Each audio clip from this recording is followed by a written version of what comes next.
Welcome back to another edition of Coach's Corner with Heck and King. Today is Thursday, November 20th, 2025. We are live from a very rainy Texas in the DFW area in my house. And as always, from Corby's Irish Pub in South Bend, where I frankly don't know the weather, don't really care. We got another loaded show for you on Coach's Corner with Heck and King. We've got some great college basketball games that have gone on. Purdue's back to number one after 1 week in the polls of being number two for some reason after going down to Alabama and winning on the road. We had another really good couple games the other day. Alabama beat UConn. Somebody played Arizona beat UConn. Alabama beat somebody else. There's a ton of games going on. There's college football. There's high school football. There's everything. We are going to talk about it and more on Coach's Corner. Coach's Corner with Coach Heck and the infamous Coach Patrick King. Some of the stuff we say. We're not responsible for our actions. No, we're sober. In essence, and you could tell me to shut the hell up, but in essence, you got chemo face, right? I got chemo face. When I go to scores table to talk to coach, I said, get as many pictures as you can. And it kind of reminded me that the stories you said when you coached the McDonald's game, when you had LeBron say, okay, LeBron signed this because someday it's going to be important. What did one casket say to the other? Is that you coughing? And you ain't that good. The scouting report said you were pretty good. You ain't that good. Coach's Corner with Heck and King live at Corby's Irish Pub in South Bend is brought to you by Tony Letcher with Health Markets Insurance, Han Funeral Homes in Mishawaka, Frick's Driving School in Mishawaka, and the Harbor Group Planned Wealth down in Anderson. If you're watching on YouTube, make sure and like the video, subscribe to the channel, and comment in the chat. And now here's Heck and King. Yes, welcome to Coach's Corner tonight from the great Corby's Irish Pub. A great South Bend evening.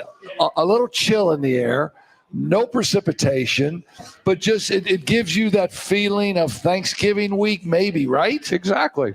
Notre Dame football still rolling. Yeah. So, the atmosphere in South Bend is amazing. I love this time of year in South Bend. The girls at Notre Dame are playing soccer. They're the number 2 rated team in the country. Right.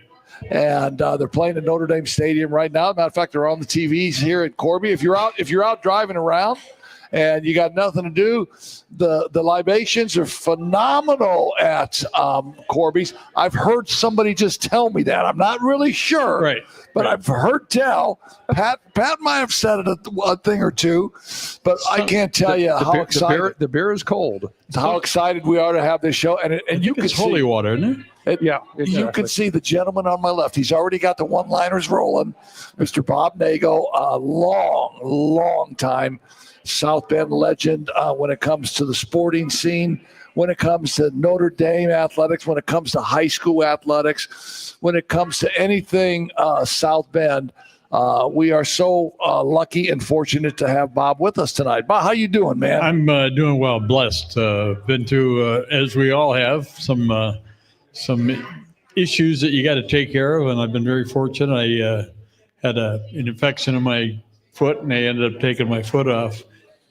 Somebody said to me, "You lost a leg." I said, "It'll turn up somewhere." But I'm still looking for it. I'll find it. But I got the prosthetic with the ND logo on it, which is kind of nice. Oh, that's really cool. It They looks still- good in the summertime, right? You can still wear shorts with it. Yeah, they still won't let me in the game for free, but it's just a wonderful time. I got to salute my wife, who's just been unbelievable, helping take care of me, get me back home, and things are going well. And it's really great to have followed, the high school scene this fall. We've still got 2 teams alive, which is exciting. I was telling my wife, I said, when I was at Channel 46, we used to hope that we'd have a team in the semi-state. We never hoped that we had 2 of them playing in Fort Wayne. Yeah, that's a good point. How do we get there? Well, and if you notice driving in, the stadium lights are on over at St. Joe, just two blocks away from here. So, they're still playing. They were practicing when we came in here, getting ready to, like you said, go to Fort Wayne tomorrow night. And what's the thought that goes through your head when you see that? I was thinking on the way down the hill and watching the lights, and they're wrapping everything up, I'm thinking this is a very important practice because you're going to play in the semi-state tomorrow. Right. Could also be your last practice. It's Right. Thursday's been their last practice Right. now for about a month, hasn't it? Yeah, Right. they're out there singing Well- that song. It's the most wonderful time of the year, which is a tradition. No, it's the same thing though. It's been an elimination game for Notre Dame football since week 3. Yes, it has. You take that third loss, you can kiss the playoffs goodbye. So Notre Dame has been playing on edge for forever now. Just like last year. Yeah, Two exactly. years in a row, isn't it? Exactly. Marshall tried to do them in last year, but I mean the competition was a little rougher this year. Miami and Texas A&M, and I mean Notre Dame was right there. You know, a player or two, Notre Dame could be undefeated. Yeah, bad snap cost you maybe a tie. It'd probably still be playing because they're both really good teams. But, Right. you know, at that point of the season, we had a freshman quarterback, very talented, very gifted freshman quarterback. So he's playing on national TV 2 weeks in a row. Mm-hmm. And we also had a number of injuries in secondary, and we had inexperienced linebackers. And we had a new defensive coordinator, Chris Ash. And they've all come around. And the defense, I think, is playing terrifically. And the secondary is now 8 men deep because the injured players are back. The other guys are back, and now the freshmen are more experienced. And it's really turned out to be a terrific team. And I wouldn't mind playing in Miami right now Or Texas A&M Texas again. A&M. Yeah. I thought maybe we were the better team that day, but we've gotten a lot better as the season's gone along. And what I really love is the fans have still been very supportive of the Irish, and Marcus Freeman is, everybody. One of the first things they talk about is Marcus Freeman and what he's done, and the power he's given the players by putting it back on them. You know, I'm the head coach, but boy, you know, if you don't play or you don't do what you're supposed to do, it doesn't make any difference. So they're all buying in and they're all doing what they got to do, and it's been a great year. And that new playoff system, I think, I don't know why we haven't gone up from 9th. Other than Oklahoma jumps ahead It of made a us. difference. I was surprised they were 9th. I was had a little scenario going where they might be 10th. Well, and if you get to be 10th, the way things are, you could wind up being 13th and not in the playoffs. So Yeah, and that's one of the things we were going to talk about, all the what ifs, because we're down to 2 weeks left in the season. right. And one of the things I was talking to Heck about earlier is that Notre Dame needs to be a big-time Southern Cal fan right now. Oh yeah. Oh yeah. So explain that to me about Southern Cal. Well, it's who they play. Playing Oregon. They play Oregon this week, and Oregon is the 7th seed right now. So, and Oregon has to play Southern Cal and then Washington. So Oregon has 2, good opponents coming up. Right. So, at the same time of taking care of your own business against, Syracuse and Stanford, then behind the scenes, you're hoping that Oregon maybe stubs their toe, or maybe Oklahoma, stubs their toe against Missouri or LSU coming up here in the next couple of weeks. Those are the other 2 lost teams that they're dealing with positioning with.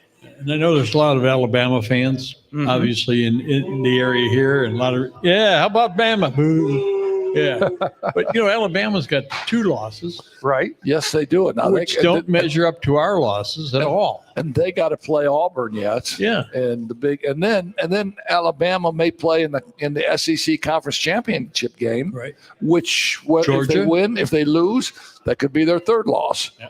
So at the end of the day, there's still, I guess the point is, there's still so many scenarios. And I was listening to obviously some critics of Notre Dame, and they were saying, well, Miami beat Notre Dame. Miami should be ahead of Notre Dame, but Notre Dame's always going to be in there. They don't play a conference tournament. They don't play in a league.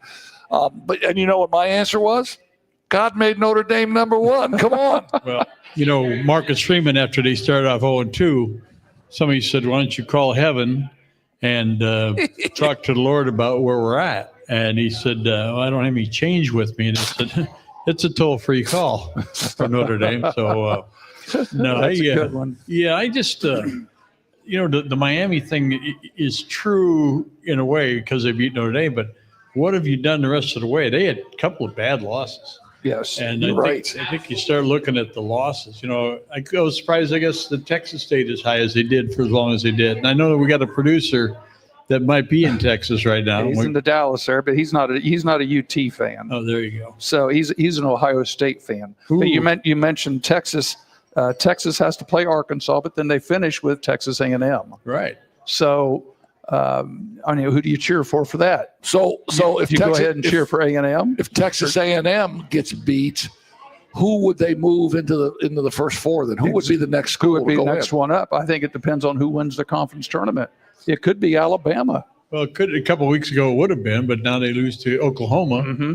So, I mean, I'm just looking at, Oklahoma's a good team, but they Right. have a couple of losses. I mean, everybody's gone up against, but nobody lost by 4 points to the number 1 and 2 Right. team in the That's a country. good point. That's why I'm saying I think for Notre Dame's sake, big picture, they need to maybe cheer for A&M, make sure A&M wins that game and takes care of business, That makes because it better. that gives Notre Dame's resume a little bit more strength. Hey, speaking of Notre Dame, they were, they were going against the number 22 team in the country last week. Everybody said Pitt was going to throw the ball all over the yard. They were averaging 309 yards a game through the air, and all Notre Dame did was go in and beat them 37-15. Yeah. With And it wasn't that close, was it? no, and the young freshman that we talked about, Yeah. he ain't a young freshman anymore. He's pretty No, doggone man. good. Well, my grandfather was the head coach at Michigan. Oh, you might have some knowledge of the game. Yeah. A Yes. little bit. And that's really, when you look at a freshman, like the guy that played for Pittsburgh was a freshman. And it's really hard to drain the swamp when your alligators are up your backside. And so he, the pressure that we're able to put on him and the coverages we were able to give him, he wound up being a very average talented young quarterback. Yes. And he may have some great years ahead of him, but he wasn't ready like our guy was ready. And The learning curve is a little different, isn't it, Oh, when you've got sure the is. background that Carr has? No, yeah, 21 for 32, 212 yards, 2 TDs. Uncharacteristically of him, he threw a couple of picks, but they didn't come back to hurt him. Malachi Fields had a great game, 7 catches for 99 yards. Puts that paw up in the air, that Chicago Bear paw, and snags that one pass just out of the air. suppose he made any money there Oh, I know he did. down the I road. know he did. Down the road, his NFL stock went way up, that's for sure. But with the NIL now, a lot of guys are leaving the NFL to come back to college to make more money. So Speaking of that, here, practice squad. You're right. I read someplace where the Michigan quarterback, Underwood, Yeah. he has gone public where he evidently went into the coach's office and said, "I've had a better season than we anticipated. I think I've overachieved. Said I need some more money for next year." Yeah. And I think it was some numbers that the pros were talking about. I think I read 20 million. Something like that. Yeah. I'm thinking, are you kidding me? Just nonsensical. Yeah. Nonsensical. Another Michigan quarterback by the name of J.J. McCarthy Right. got the hell beat out of him by our Chicago Bears. Yeah. Well, that was good too. How about the Bears, huh? Oh, They just, I love what's going on. And I think our quarterback, Williams came out of Southern Cal as the Heisman Trophy winner because he threw and he ran. Now you get to the pros and the coach is going to tell you, don't run. yeah, stay in the pocket. Can't have you getting hurt or whatever. Right. Now, the last 3 games they won because he ran His legs. well and scored the winning touchdown 2 games ago. And that's part of it. If you're going to draft a guy who has that talent, I mean, all the other teams have quarterbacks. Hurt Is a good Jalen running Hurd. quarterback for Philadelphia. Baltimore has Lamar Jackson. a good quarterback, and they've tried to make him more into a pocket passer just to give him a couple more years before he gets hurt. They did that with Burrow with Cincinnati, and all he's done is getting hurt. He gets hurt every game. So go ahead and run. Yeah. Yeah. So those kind of quarterbacks, they take so much pressure off an offense because instead of it being 2nd down and 18 because they get sacked, even if they gain 3 or 4 yards, it's now 2nd down and 6 or 2nd down and 5. So they take so much pressure off an offense. Now, granted, they do take some hits. I mean, they take some hits. Sure. But Caleb Williams is 6'1", 6'2". Oh no, he's 6'4", I think. About 220. He's a stud. He's a man. He is a stud. But I'll tell you who's a He's bigger built stud. like you. He might be Yeah. built like you. Yeah, he But might be people built. still live in fear of you. Yes. But I tell you who is a stud is Jeremiah Love. You think so? Jeremiah Love, 23 for 147. He does things on a football field, the spins, the jumps. He does things from a halfback position. And, okay, when I say this, I know this will age me. And this Age will yourself. age me. I've never seen guys since Gale Sayers did that kind of Right, so stuff. you're going to do a Gale Sayers. Gale Sayers, Gail from Kansas. yeah, the Kansas Comet. Yeah. Gale Sayers had that same stuff, that fearless ability to do whatever he had to do, whether it was jump over somebody, put the cleat in the field, and spin. Oh yeah. Combination Walter of that, Payton? or Yes. Walter Payton, or I would say Barry Sanders. Well, I mean, Walter Payton was more, I'm going to run at you and knock you over. He hit people. well, Gale Sayers He played away avoids. from hits. Yeah. He had that combination. Yes. that spin move he made 10 yards downfield on that first touchdown was Yeah. just caught you completely off guard. Well, then the one where he laid on top of the defender and was never touched on the ground, got right back up. Why do you do that? Well, I go to Notre Dame and I go to study hall and I know where the library is. I can. And I know where where the key bank is every Friday when I get my NIL check. Hey, You here- know, one of the things about Love is that, last week we were doing some research for a program we did about Pittsburgh and Notre Dame. And you look at Tony Dorsett, he ran for 754 yards against Notre Dame on 96 carries. So, he was about 7-8 yards a carry. Well, Love was more than that. And the thing about Love is he's not sitting there saying, give me the ball. I've got a teammate that's pretty darn good. And you can give him the ball anytime you want, goal line situation or whatever. But, Love is not, right now, he's not on the top 5 list for the Heisman Trophy. He should be. They're all quarterbacks. It's all You're right. quarterbacks. And, You're right. And Love he's been, good Lord, to find a teammate that cares as much about his other teammates as he does and still takes it to a high level. Last year, you imagine if he had not been hurt going into the Ohio State game, maybe that's another turnaround for Notre Dame. But I just love this kid, and I hope he comes back. It's not likely. I don't think somebody's going to throw. Well, so in like 2 years ago or 3 years ago, he would never have been back. But now under this NIL, he might make more money coming back. Well, he's going to make more money eventually with his degree. Yeah. So And, I say 3 hots and a cot, Oh, yeah. and you got girls all over you on the campus Hey, of Notre Dame. You don't know that for sure. Let's look at the stats. I'm just Okay. saying. I'm just Well, saying. hey, last week, last week, one of our topics was how important is the college degree for these athletes nowadays compared to 5 years ago, 10 years ago, 20 years ago. Can a coach go in recruiting and say, hey, you got a chance to get a Notre Dame diploma? Does that mean the same thing now as it did 5 years ago, 10 years ago? That was one of our topics of discussion. We've been having these discussions all the time about, is Notre Dame going to struggle because other schools are paying guys $1 million or whatever? And Notre Dame is not paying players. They're doing what they can, and their NIL budget is pretty good. But I still think that in the country, there are going to be a couple of hundred kids with mothers, if not mothers and fathers, who say, you're getting a 4-year degree. Mhm. And so if you can find those guys that are that focused, and look, Love is not going to starve. He's got, he's not going to be without a car. He's not, you can get through all the things, the challenges that we all had in college were, can I get a ride to this party or whatever? But Sure. he doesn't have any of those issues. Right. He's got a great training staff and a great strength and conditioning staff. And he's got great coaches, and he's just tremendous for him to stay and get a 4-year degree. Now, even if he leaves after 3 years, he can always come back and finish. Jerome Bettis did that, and he always said the biggest accomplishment in my football career was coming back and getting my degree. And oh, by the way, he's getting a check for $1 million every year now. Yeah, how's he doing? So that's just, it's amazing to me. It's amazing to me because back in the day, they had nothing. We had, as college athletes, Right. we had nothing. Right. I got $10 a month for laundry, Yeah. and it cost me 20. I was in the hole $10 Yeah. for laundry, but we had nothing. So when I first knew that the whole landscape was changing, this was last year. There was a player that played basketball for Notre Dame.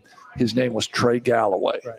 Played at Culver Military Academy. His dad, Mark Galloway, a great high school coach. Played at IU. Yes. Yep. And there was a picture in the paper with Mark Galloway at a Lexus dealership, just standing next to the new Lexus that he just bought because he had his NIL money from IU. Now, I thought long and hard about that. And what I came up with, my first vehicle was a 1964 Ford truck. I paid $200 for it. And it's still running. And I stood next to that in a Manchester College parking lot, Right. proud as anything. I had a $200 yours. truck. It was yours. But that in itself is the difference, right? Exactly. And, and I saw something just yesterday. Trey Galloway's playing in the G League for Golden State Right. and had 38 points. Wow, good for him. This was just earlier this You week. can't pretend that. Yeah. He's So he's putting up numbers in the G League. So that makes him marketable when you get moving on. And I think also, so Barnheiser is playing some G League right now. He was with the Thunder, but I think he's bouncing back I and think forth you're a right, little yeah. bit between the big boys and the you know, G League team. Trey Galloway's dad, Mark, made the winning shot for Bethel College to win the national championship. So, yeah, And so he didn't get any NIL money. no. And he got a 4-year degree and he went into coaching. And He was, so at that time, he was driving a 1959 Volkswagen Beetle. Trey, What was here's all your of new that? car, man. No, there was, you know what? We made it, right? oh, man. We made it out. We made it out. And so I guess everybody would say everybody's making money over it. The universities have been making money for years. Those sold out stadiums, those licensed things that they have, well, your shirt right there. I mean, Notre Dame making money off of that. Mm-hmm. So at some point in time, you knew the players were going to get paid. But at the end of the day, it would not bother me if there was a salary cap around the country. And I don't care if you play for Alabama. I don't care if you play for Vandy, Tulane, or Notre Dame. This is what you're going to make. Yeah. No, I totally agree. It's good. You know, the thing is the NCAA about 3-4 years ago lost control of what was going on. And it has become a very soft organization. And, you know, when you go like all this NIL thing, do you think Father Hesburgh would have allowed that kind of thing to be going on in Notre Dame? They're paying thousands of dollars for athletes to play sports. Never would happen. But the presidents don't really, like at LSU, the athletic director has no control. The president has no, it's all the donors down there, and they've got multi-millionaire donors. Paul Maneri was a baseball coach down there. He said that offshore oil drilling has created many, many, many, many millionaires. They all want to support LSU. They got a beautiful new stadium. They got all this different things. And he said, everybody wants, for my $1 million donation, I want a piece of the athletic director's year. I want to be able to tell him, you know. So Paul Maneri went down there from Notre Dame, and he won a national championship in his third year. And in the next 4 years, he went to the World Series 3 times. That's a huge, huge deal of success. He said they couldn't wait to get me out of there. There were people going to the AD every year. You know, we got to win another championship. And so Paul's at South Carolina now and very happy. But I asked him when they hired Brian Kelly, I said, how are they going to treat him? He goes, it's all going to depend on winning. They will not tolerate mediocrity at LSU. They've got too much money.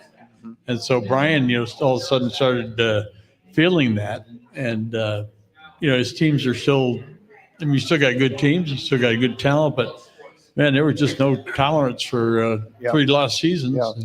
You can't lose 3. That's No. for sure. Well, and here's the deal. They found enough money for Brian, didn't they? You think? 52? Or they're What's trying 52 to. million? I think that's still in progress. Yeah, Yeah. they're still talking about it because But Ed Ogeron, you remember Ed Ogeron, right? When they fired Ed Ogeron and they gave Ed Ogeron 17 mil, the first words out of Ed's mouth were, where do I sign? Yeah. Where do I sign, man? well, Les Miles did the same thing. He won a national championship at LSU and left with a pocket full of money. Right. And when you think about what happened with Charlie Weiss here at Notre Dame, you know, regardless of the success he had or didn't have, they signed him to an unbelievable contract. And he was coming out of the pros. 10 years. So he had an agent, a pro-type agent. And all of a sudden, after he leaves, we got to pay him $8 million a year for the next 10 10 years. years. And they're like, are you kidding me? Like, who did that? And, Well, the guy who did that, we had on our show 3 weeks ago, Kevin White. yeah. We asked him about it, and his comment was, everybody. He said, I didn't really have much to do with that. He said, everybody thought the NFL, because he had a great first year and a half, everybody thought the NFL was going to come back after him. Right. And so the board members, the people with the money said, we got to lock him up. So not only did Charlie Weiss get paid by Notre Dame for like 7 or 8 more years, he got paid by Kansas Right. for 5 or 6 more years. Right. So who's the winner in the long haul? Charlie Weiss. Exactly. Yeah, he, and his son's doing a great job, by the way, as an offensive coordinator. And Charlie could go back right now with Bill Belichick and go to New England. They'd probably get the thing straightened out. I remember Mark Edwards told me one time, the Super Bowl, you always have about a 40-minute halftime because of the Sure. All the Michael shows and Jacksons stuff. and all the guys who got to Right. perform. And he said at halftime of one of the games, Charlie Weiss totally rewrote the game plan. I remember that story. And Mark was like, we're going to do what? We're going to, the tight end's going to block this guy, and now we're going to go this way and this. And they, of course, they won on a field goal, which 3 of their championships were on field goals. But you might have had a Tom Brady there. You might have had, When you could do that a little Yeah, bit you might have had Gronk. Gronk was running around somewhere there. for some Yeah. for some of them. Some of them. run around That's more after the game than Yeah. Hey. Sorry, Gronk. Sorry, Gronk. Yeah. It's but one of the things that gonna say is the NIL down in the Southeast Conference has a different meaning than it does anywhere else. Without question. Yeah, what it means down there is now it's legal. Yeah. Well, no, I mean, it used to be the wild, wild west. Oh yeah, But you're right. Now it's legal. well, that's why Lou Holtz left Arkansas. Everybody down there, SMU, Texas, everybody was violating the NCAA rules. Mm-hmm. And Lou had been brought in by Frank Broyles and said, we've got to do this. And Lou said, I'm not going to sacrifice my reputation for a football game. Right. And he contacted Minnesota. Now, I totally believe that he had already been contacted by Notre Dame. Should Jerry Faust step down, you'd be our guy. So he made a contract with Minnesota. If I go there and get you to a bowl game, I got to be free to go to Notre Dame. The AD up there is going, yeah, sure. Like, Right. Notre Dame's not going to call you. Whoops. They did. They and, did. And so he was able to leave. But he just, to find coaches, and you got to look at Dabo Swinney had a tough year this year. And there's people calling for, he may take one of the other big jobs that's open. But he didn't sell himself out. He didn't go looking for 80 free agents Right. out of the pool. And he was one of the last to maybe get into the transfer portal. And a year ago, it was all public knowledge that he said, I'm still going to recruit high school players. So unfortunately, he was out there with freshmen and sophomores and a couple juniors, where all these other people were going out poaching teams and picking up juniors and seniors and putting them in the starting lineup. Pat, as a former coach, that if you have a kid that decides to come to John Adams to play basketball, he's coming there because there's another guy there that he likes or knows, Right. but I'm going to have a chance in this class to be a starter. Now, the next year, you're going to bring in another class and so on, but you're not going to go get somebody else's top player and replace him after you made a commitment to him to have an opportunity to play. Good point. And so it's just when you go out and get free agents, and we lost a guy to Boston College this year, quarterback, who ended up getting hurt, unfortunately. Good kid. Steve Angeli Yeah, to Syracuse. right. To Syracuse. It was a okay. It was Yeah. Syracuse. Yeah. Turnover on Nagel, his third of the night. Anyway, That's only 3. That's only 3. Oh, okay. You're good. You got 7 more. But we lost that kid, and I really liked him. I thought Right. he had that panache you need to be a quarterback at Notre Dame. And he went somewhere else, and he was starting, and then he got hurt. But that's why Carr is able to come in and play.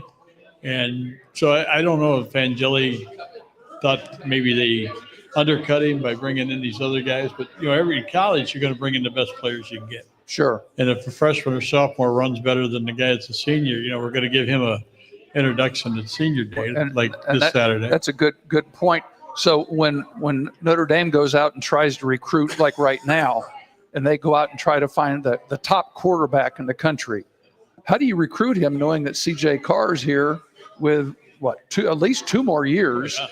maybe 3? So I'm going to bring you in, but you're going to have to sit and watch him. Right. So you've got another Angeli situation or Buckner or whoever, Mincy or whoever else it might be. How long are those guys going to sit there and be the backup? Keep in mind that Joe Montana was the 7th quarterback on the team as a freshman. Right.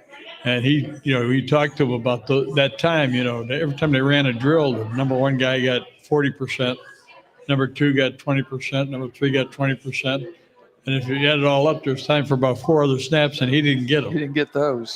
Coach, I really think he didn't Exactly. get them. And then he had trouble, all kinds of trouble playing with Dan Devine, who totally, in the pros, and this is one of my favorite Montana stories, was when he went, when he was at Notre Dame, he would throw the ball late down the middle deep. Now, coaches, Lou Holtz, all these guys, was always, can't throw the ball down the middle deep. Late. You can't be late. Yeah. Because the secondary, the first thing they do is they take a couple steps back. So they're taking a step back, and if the ball is thrown 40 yards, it takes 3.5 seconds for the ball to get there, which gives all these guys a chance to go halfway across the field to cover it. It just doesn't work. Right. Joe had the arm, and he had the mental strength to do that and get it done. So he got to San Francisco, and Bill Walsh was the head coach out there. And Steve Sylvester, who played at Notre Dame, was out there. And they brought Montana in. The first scrimmage he was in, I think he threw 6 passes and 5 were intercepted. Because in the NFL, they don't want you to try to intercept the ball. You get paid to intercept the ball if it's thrown a certain way. So he threw 5 interceptions, and Walsh blew the whistle. And Sam Weish at that time was the quarterback coach, later coach at Cincinnati. He said, Mr. Weish, would you take Mr. Montana off to the side and teach him how to play football? And it was meant to be, I gotta pop his balloon first Right. of all. And then they did that West Coast offense where he's throwing to Roger Craig and the tight end and all that. Everybody said, oh, they got this new offense. It's the West Coast. No, it's the offense that allows Joe Montana to be 100% successful. Right. If he's throwing the ball 7-8 yards down the field, nobody's going to touch it. Right. And so and then of course you get a wide receiver, Jerry Rice, coming back to the huddle. Yeah, and he's saying, just okay, right? He's- Jerry Rice yeah, is just Jerry was okay. okay. Said, I'm open deep. Throw me the ball. he said, hey, they're biting on the play action. Uh-huh. So you get up the line of scrimmage, you're called play action pass, and all of a sudden Rice gets a 47-yard touchdown. And boy, that Montana's he's the greatest quarterback. Well, he probably was, with the combination of good coaching, discipline, learning the game, and playing with great players. Great, but Dwight Clark. Oh, Dwight yeah. Clark. That's his tight end. Did he make a catch? No, He- the Who was that? catch. Who was that against? He and Robin Weber have a one-catch career. Yeah. Robin Weber, the catch against Alabama. Yeah. Yeah. There's some names. Yeah, one catch, 4th down. So I'll tell you who tells this story the best. You know Fran McDonald. Right. Fran was on that team. Right. Fran tells that story like, where'd you come from, Robin? How did you get the ball? Biggest play of the game, makes the catch. Notre Dame goes to win the game. One of my best friends is Frank Alaco, who was the backup quarterback at that time behind Tom Clements. And they called timeout because it was 3rd down and whatever. And so Era's there with Tom Pagna and the 2 quarterbacks. And Era says, I want to throw the ball. And Pagna, no, he can't throw the ball. We turn over down here. He says, well, they're going to be at a goal line defense. If we don't get the first down, we're going to have to punt. They're going to get the ball midfield. So we got to, we should take a shot while we got a shot. He goes, who are you going to throw to? He says, we'll throw to the tight end. He says, they're double covering Casper. He's double covered the whole game. He said, who else we got? And he turned around and looked. Robin Weber. He hadn't caught a pass in his career. And Eris says, okay, throw to Weber. And Pagna, you got to be kidding me. He says, hey, they won't think he's getting the ball. He hasn't gotten the ball in his career. So he runs out, and he told Clements, too. He said, look, if he's open, hit him. If he's not open, throw it away, we'll punt, which is what we were going to have to do anyway. And the thing that I really remember about it was Clements, I guess, put his chin strap on, turned around, ran a couple of steps, and he turned around and he said, Coach, he said, what? He goes, you want a touchdown or a first down? He says, get going. And that's how Tom Clements was. I mean, he had that, and he threw it, he gets back there, he looks, and Weber's open, and he hits him, and he caught it. And The rest is history. every time you see Robin, he goes, one catch wonder. No. So even back then, the tight end university or the stigma that Notre Dame had with great tight ends was prevalent with Dave Casper. Yeah. Now, I think Notre Dame's got a really good tight end this year with Eli Reardon. Right. He's 6'6", 6'7", athletic, catches anything you throw him. And he can block. Yeah, and so you just look at the tight ends that go on and play at the next level, and I mean, You mean like a Cole Kmet? like a Cole Kmet, like a Michael Mayer, Michael Mayer the other night? Yeah. like Mitchell. Mitchell played for Notre Dame last year. He's in the league. Ken McAfee? Ken McAfee, Tyler Eifert. Yeah, they were just all over the place. So let's talk a little bit about this. Lane Kiffin. Yeah. What is up with Lane Kiffin? He's done a great job at Ole Miss. They got a shot to be in the playoffs. Right. And now all this talk with Lane Kiffin going to Florida, going to LSU, and Lane Kiffin must be a magician to keep his team on board. Yeah, on board. because they're reading the same thing we are. Yeah, no, 100%. And so what the AD says is, if Lane Kiffin takes another job, he will not coach in the playoffs. We're not going to do that. So what's your take on it? What's Lane Kiffin going to do? ESPN did a 30 for 30 on Lane Kiffin, where they talked about all the things he's been through. You know, they make him the head coach of the Oakland Raiders when he's 10, you know, basically. Right. And it didn't work out. Anytime you're playing for Al Davis, or if you're playing for the guy down in Dallas, Right. I think you have a problem. You're not in charge. Exactly. They can call you head coach or whatever. All they want, but you're not in charge. No, you're not in charge. So when he left Oakland, now he's like young guy. His dad obviously had a great reputation. They knew, like TJ Carr has got connections that made him knowledgeable about the game. So he gets another job and he gets another job and he's moving in. And first couple, 2-3 times he landed jobs. I'm saying, why would you hire this guy? I mean, he didn't get it done at Oakland. He's never coached in college, whatever. But he got dedicated to the point where, look, I'm not moving my family every year. I'm not moving my kids every year. I can coach. I know I can coach. I have confidence in that. So the Mississippi job was one that, you know, I can be down here and do a great job. It's not his fault that somebody wants to offer him $10 million a year. Right. You know, but I think you're right. I think with those openings, he's probably looking at the opportunity to be. And this is one of the things I say about Notre Dame. You say, well, this guy would never come to Notre Dame. This guy, whatever. If you are the national championship coach at The Ohio State University, you are going to be an idol. Mm-hmm. If you're the head coach of a national championship team at the University of Notre Dame, you're a god.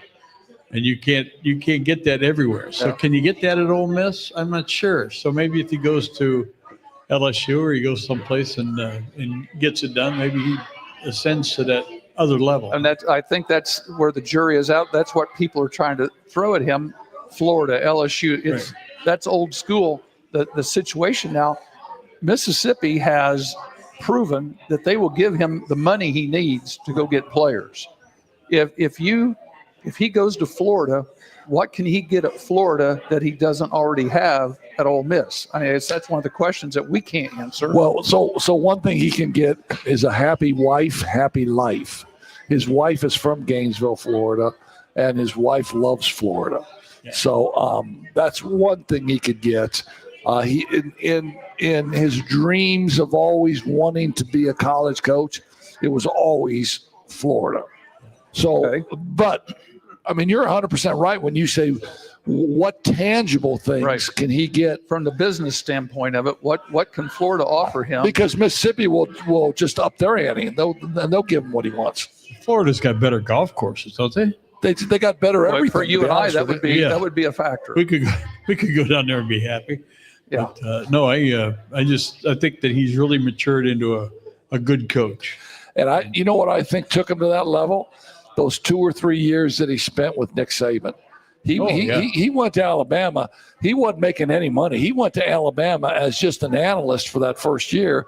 Hey, Lane, sit in on these meetings, see what you think, blah, blah, blah. And he impresses Nick Saban to the point that Nick Saban then makes him a coordinator. And Nick Saban is probably as responsible for the maturity level, the ability to see what you're actually doing, right? I mean, what you can do for young people. And now Lane's matured to that level, and he's doing really well. Hey, Scott, why don't you take us to a break? We'll pay some bills here, and then come back, and we'll talk some high school sports with Bob Nagle. We'll try and get some of his greatest high school memories along memory trail here. Looking to get your driver's license? Frick's Driving School in Mishawaka makes it easy with the Indiana State Driving Exam in-house for just $65. No formal driver's education is required. If you're 16 years and 270 days old, which is like 9 months, and have held an Indiana learner's permit for at least 180 days, which is like 6 months, you're eligible. Frick's provides the vehicle. All you need to do is bring a ride to and from the office. The exam only takes about 20 minutes, and you can walk out with your official Indiana driver's license. To schedule, call 574-256-0650 or visit fricksdrivered.com.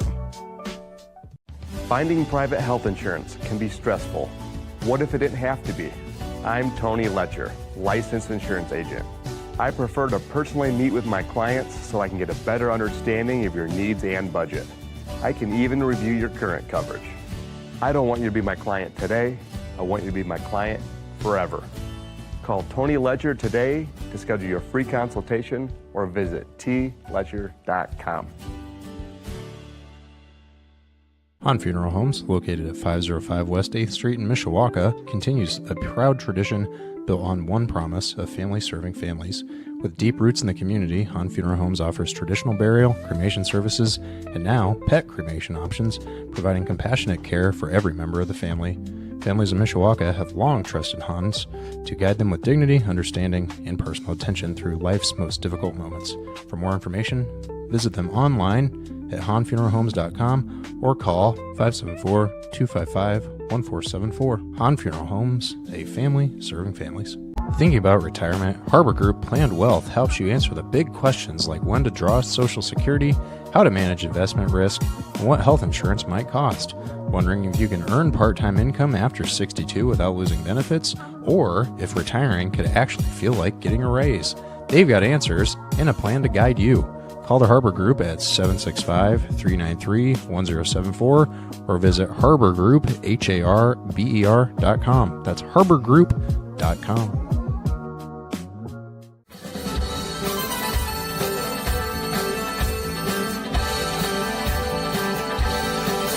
Back with more Coach's Corner with Heck and King. Thanks as always to the Black Sedan Band for the music coming in and out of these breaks. If you're interested in booking them, they do travel. Head on over to blacksedanband.com and give a special shout out to their drummer, who happens to be Heck's brother. And now, here's more Heck and King.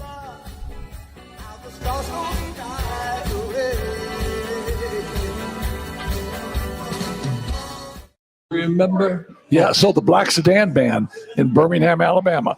And so you probably never knew my brother Donnie. My brother Donnie, I graduated in 74. My brother Donnie graduated in 1969 with Paul Fredlake, Dale Lasicki, Tom Denning, that great St. Joe team that they had. Bob Donewald. Bob Donewald was the coach. So my brother played the drums when he was a kid, didn't play the drums then for 100 years, took the drums back up when he was 65. Now he plays in a Southern rock band on the weekend. Oh my goodness! And that's his band. That's why we use his music. So to continue on, and obviously you were in Anderson at this time. So yeah, I'm out on the region talk, on the South Bend talk. But that's Bob, not. By the way, Anderson was not the prison. No, That was Civil War prison, wasn't it? Yeah, South Carolina. Yeah. You're exactly right.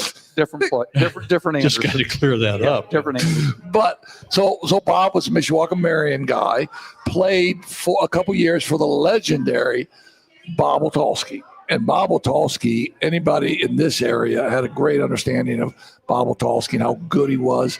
Left Marion, went on to be an assistant coach at Indiana University, then later took the head coaching job at Illinois State University, was just a legendary guy. He was the head coach at Illinois State when I was an assistant coach in basketball there with Bob Donewald.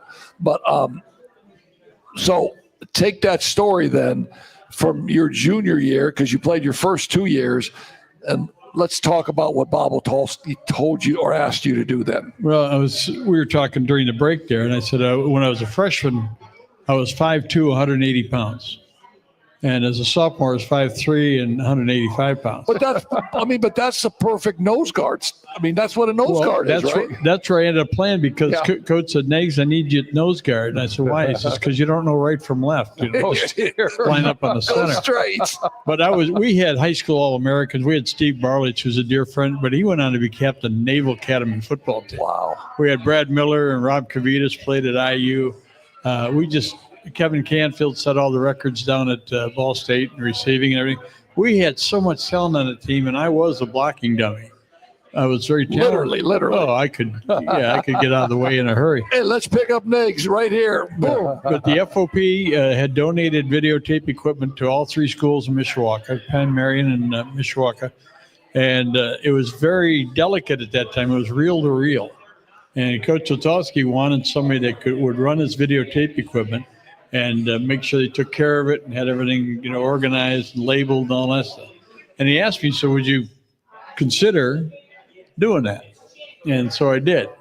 And, he saved me from getting pummeled every day at practice. He saved you from Concussion City, right? Yeah. Because those helmets they wore back then. I had one with the big wide plastic ear thing on it. Yeah. But when Coach, I remember those. A couple times I would plug in the microphone when I was videotaping a varsity game, and I would do play-by-play just for giggles, And so Coach Otolsky had gotten a request from Georgia Tech. We want to see more stuff on Steve Barlich, Kevin Conran, and Mark News. And so he sent tape, in those days, we didn't have cassettes or all that, he sent the tapes on it. And they sent a note back, said, send us more stuff on Steve Barlich, no longer interested in Nooster Conran, and send us your announcer. Now, when I played the tape back for the team, I always had the volume off, And so Coach put it in, he turned it up, and he listened to it, and he called me down. You get called to the athletic director's office in off season, there's something missing. Something's going on. So was the AD Cy DeFleeger? No, at that time we had Tom Brzezinski was the assistant principal, and Coach Otolsky was the athletic director as well. But he called me down to his office, and he says, I put the tape in, and I was listening to, whatever, and he showed me the note. And he said, you really like sports. You ought to stay involved with it if you can. And he said, this would be a great way. And I've told him 2 or 3 times a year since then. I still stay in touch with him. He's in Arizona. And not playing too much golf anymore, but he's 85. Okay. And but I would always tell him that I was so grateful for him to tell me that. And to pursue that. And I was very fortunate here. I got hired in South Bend at WSBT, and I knew all the high schools. I knew all the coaches. I knew all the athletic directors. I knew IU, Purdue, and Notre Dame. I knew Bethel and Goshen and all these. We had a great level of high school. We had a great level of college, small college, Christian college, major schools. That if you're a sports guy and you were looking for something to cover, you had all kinds, Right. Chicago had the Blackhawks and the Bulls and, had some great years there. But if they weren't good, you didn't have to focus on it. Right. But you also had Detroit. You also had, Michigan schools. And so I was just really blessed to have a chance to work in my hometown, because a lot of guys that get started and they go off and they work somewhere else. They don't know anybody, and then they lose interest. Then they go into sales and make a lot of money. And so I was fortunate to do it. If you love what you do for a living, you never go to work. And I don't feel like I ever went to work. I was really blessed. Well put. Best high school football coach you ever worked with here in South Bend? Let me Take see Otolsky that. out of it. Well, let me see that note you just wrote. Mike Keklinski. Yeah, well, he was really good, by the way. And Mike Keklinski did a beautiful job at Marion, won 3 state championships, and really took the, we had, when the year before he got there, Marion was the top 3 team in the state, but there was no playoffs, and Right. the vote would go Elkhart's number 1, Marion could be number 2, and Bloomington North would be number 3. And one time we were going to play Culver on a Saturday afternoon because they didn't have lights, and we're on our way down there, and Coach got up, he says, "Hey, fellas, just got the word, the final poll's been taken, and Bloomington North has been declared the state champion." And we're going down to play Culver, who was okay. Right. Huntley Hornbeck, Bud Hornbeck was the quarterback, and he went to IU, and we're on the bus down there, and you could just feel all the air just let out of the balloon. We got down there, and at halftime, I think it was 20-20 or something like that, and we didn't go to the locker room. Coach Zatolski, we had half-line drills going on the side. And, I mean, they scrimmaged the whole halftime. Came out, won the game 44-20. And, we're not going to give this thing away.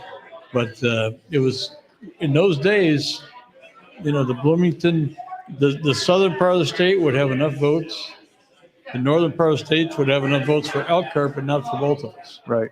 And Elkhart, Tom Kurth, and those guys, they had tremendous teams. And Back then, that was it. It was. I remember when we were in school, and we're 2 years behind you.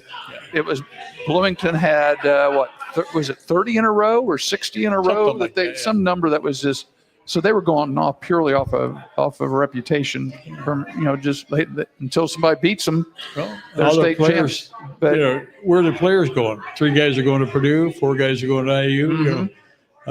They had a tremendous deal down there. and like you said, with me being in Central Indiana, we read about Bloomington, we read about Elkhart, we read about Mishawaka. Yeah. And that was, even Marion was an afterthought. Yeah. But it was, they were regular, what we heard, they were the 3rd team up here. And Mishawaka then was coached by Bill Doba.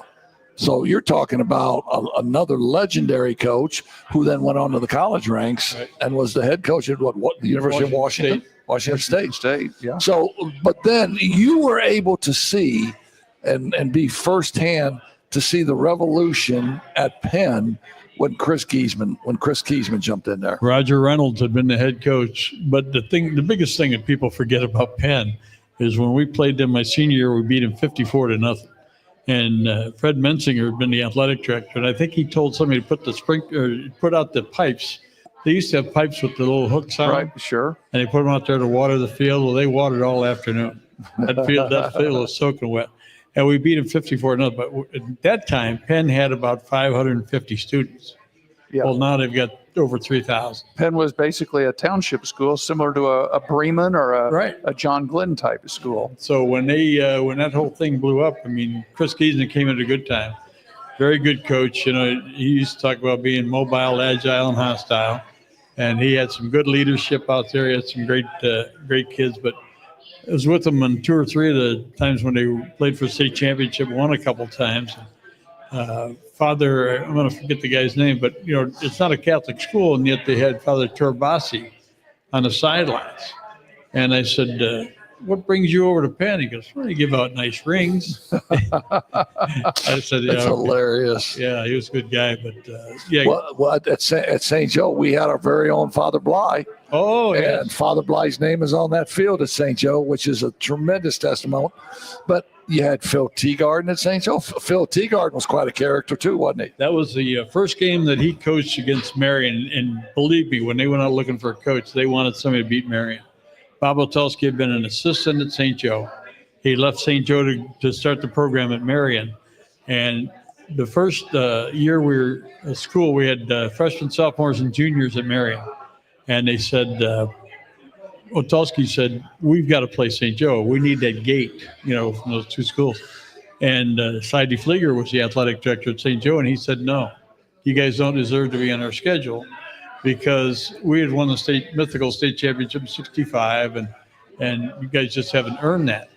So Coach Otelsky called the bishop, and the bishop said, "You will play Marion."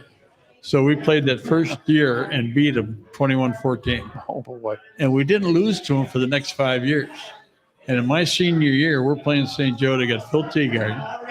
And they had Mike McCray, who went on to play at Illinois. Mike McCray was a stud. And we had Bobby Parr, who played at Indiana. But Parr and McCray were both injured for that game.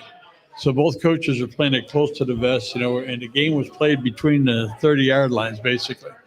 Final score, in the middle of the third quarter, Bob Schellinger, who later became the head coach at LaPorte, and the athletic director, great guy. Mm-hmm. There was always a Schellinger. Matter of fact, he had the sister who I think might have played too, because she was tougher than the rest of the boys. But they always had a Schellinger at center. And Bob Schellinger snapped the ball over their punter's head. And it went into the end zone, and Tom Tobolski and Dave Hintz tackled the punter in the end zone for a safety. Final score, Marion 2, St. Joe nothing. 2-0. And the following year, St. Joe beat us 33-0. Oh boy. And so that was, you know, That was the transition. yeah, and Phil knew what he's doing. He had some great coaches, you know, guys that left him He and had went to great coaches. Dan Lauer. Remember Dan Dawson? Lauer? Yeah. Dawson over, and then went to Concord. Yeah. Yeah, And no, I mean, South Bend football back then was really good. I mean, Elmer Britton was at Clay. Yeah. And Elmer Britton just happened to have a little quarterback named John Gruden. I heard about it. So do you remember the days of John Gruden Oh, playing? yeah. Yeah, we, matter of fact, when they had that, I was going to call it a point system, but they had that, you got so many points for beating a double-A team. yeah, That was in the middle 70s. And it was crazy Middle because, 70 before the cluster system. it was a cluster. Yeah, it was a But, It cluster. was a cluster, all right. But they, Elmer Britton went undefeated and didn't make the playoffs. Right. And then later on, St. Joe went undefeated and didn't make the playoffs because in the NIVC, Northern Indiana Valley Conference, which they were in, there were 3 schools that weren't You only got triple A or you only got 2 points for a win, didn't you? yeah, You needed 30. 10-0 was 30 points. right. And if anybody can call up and tell me who were the 6 teams in the NIVC who won a trip to Texas, Oh, but you have to produce our next show. All right, the NIVC, St. Joe, Yeah, Marion, right. Jackson, Yeah, Riley, no, no. South Bend, Washington. no. I got 3 more, man, and I'm blank. Clay. Play I wouldn't know. Penn, Penn is 5. because again it was kind of a That smaller was smaller school. school. Okay. And Who was it? LaSalle, I forgot about the Lions. the Lions. The Lions sleep tonight. Yeah. So there was a few teams in that conference that didn't have the points, you know, to get in. They finally changed it. And God bless the principal out at New Prairie. New Prairie. was part of all that, from what I understand. sat down with a couple of guys and they said, we got to work this out. And it's been a system that was put in place. Instead of playing 10 games, you play 9, and the next one is a playoff game, and everybody's in. And it's just been, It's worked. yeah, it's worked. It's worked I for broadcast- 30 some years now, hasn't it? Oh. So I broadcast a St. Joe game, a St. Joe playoff game with a guy named Dwayne Lewandowski. His father was the old legendary Harry Lewandowski, the AD at LaSalle. When I heard that name, I said, Harry freaking Lewandowski. Man. Harry helped me out when I was first starting out. We used to do games on tape. You just had a tape recorder, and some of them weren't very nice, but you just sit there. Welcome to LaSalle High School. We're tonight at LaSalle, and then you'd listen to it, and boy, that was awful. And then you do a couple more, and it's a little better, but and that's how you get started. Like I get kids now, parents call me. My son liked being broadcast. Would you talk to him? Yeah, so you're a broadcaster. I don't have a job. I said, there's a lot of those. Yeah. I said, now you got to figure out do you have a resume tape? No, I don't have a job, so I can't get in the studio. No, you can take a tape recorder and do a resume Just take a tape recorder. and just That's how you and me practice, That's right? it. Exactly. Well, We just talking to our phone or talk to each other. so I just was very fortunate to get to know guys like Harry Lewandowski. I would call him and I said, Mr. Lewandowski, I'm wanting to come out and record. He had a table set up for me. Just like they did when I was at WSBT. Here's your, and they had a marker on there. Bob Nagel, Right. And LaSalle was a rocking place, Yes. and Pat Pat Magley. Magley and his brother David David. Magley, Mr. Basketball. David's these stories just pop into your head, but the night his mother died, Yes. and she had told him, if I pass away on a day you got a game, you play that game. Because she said that's the first time I'd be able to watch you play. Yeah. How about that? Interesting. So he goes Yeah, out in from the first, heaven. George Griffith's the head coach, and he went out in the first half and scored like 38 points. And he was dunking, and he was shooting threes, and he was, everything. And like he would steal the ball, take it down, and then he'd stand there and get ready to steal again. 38 points. And Griff took him out. And then the second half, he started him again. And I think he had another 12 points in about 3 minutes. And Griff wanted to call timeout and take him out. And the other team had the ball or whatever. So Griff just walked out on the floor and grabbed him. And it was almost like you're watching a guy laying on his bed, pounding on his bed like I lost my mother. But he was doing it with a basketball. I still get chills just thinking Yeah. about that night. Because it was a night when they were playing a game that was a makeup from a snow out. And I think it was Michigan City. They might have been playing Rogers maybe or something. But I just remember seeing that and that look on David's face. And he was such a special guy. He was an academic All-American at Kansas. And we're so fortunate. And when I think you're asking about big games or whatever, it's those moments with coaches and with players, and you see those moments when they have that moment where they do. I always loved it. I was the last guy introduced to the starting lineup, when they read the lineups. And I couldn't wait to hear my name over the PA.